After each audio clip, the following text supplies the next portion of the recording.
Your Honour, my name is Cashion, Cashion, initial L, and I appear for the defendant, the Juniper Point Eatery, in this matter. Negligence in tort has three elements. The first, duty of care. Second, a breach of that duty. And third, the resulting damage is not too remote. The claim before this court is that negligence by the defendant has resulted in physical, psychological, and financial injury to the plaintiff. Counsel for the defendant refutes this claim based on two submissions. The first is that if any duty of care were owed to the plaintiff by the defendant, it has been satisfied in all the circumstances.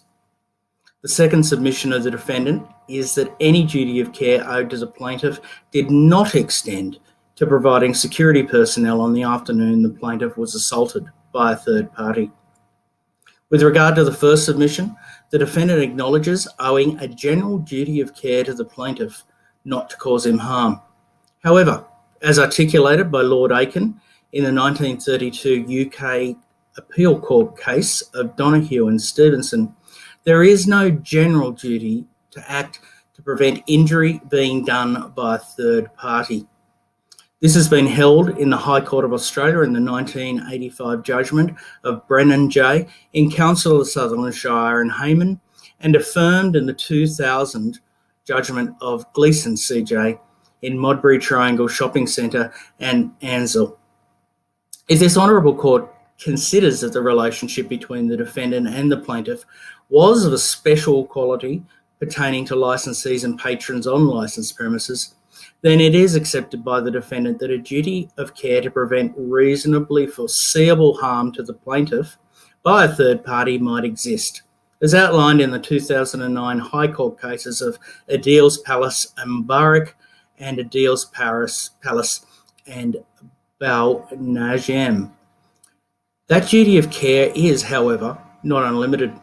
Both case law and the Queensland Civil Liability Act acknowledge that certain acts must be foreseeable and that steps taken to prevent harm to those owed a duty of care are reasonable in all the circumstances. This was clearly articulated by Bottas J. in the 2015 Queensland Appeal Court case of Packer and Tall Ships. In the present case, the defendant removed broken glass from the scene of a verbal altercation to avoid it being used as a weapon. This is consistent with the preventive action in similar circumstances seen in the 2007 New South Wales Court of Appeal case of Wagstaff and Haslam, which was considered to be reasonable. The defendant ejected the intoxicated persons from the premises in the current case and observed them walk away toward their motel. These preventive steps were similar to those from the 2009 New South Wales Appeal Court case of Rudy Hill, RSL and Karimi, that were held to be reasonable and consistent with a licensed premises acting to meet its duty of care. During all times when the defendant had the opportunity to control the actions of intoxicated persons, he exercised it. The behaviour of the defendant during that time are in marked contrast to the licensees in the 2001 Victoria Court of Appeal case of Club Italia and Ritchie. The joint judgment of appeal judges Brooking, Charles and Chernoff outline the failures by Club Italia in breaching its duty of care. The actions omitted by Club Italia were, however, performed by the defendant in the present case. With regard to the second submission, there was no indication prior to the date of the assault on the plaintiff that an elevated risk existed at the premises during what was considered predominantly a family event.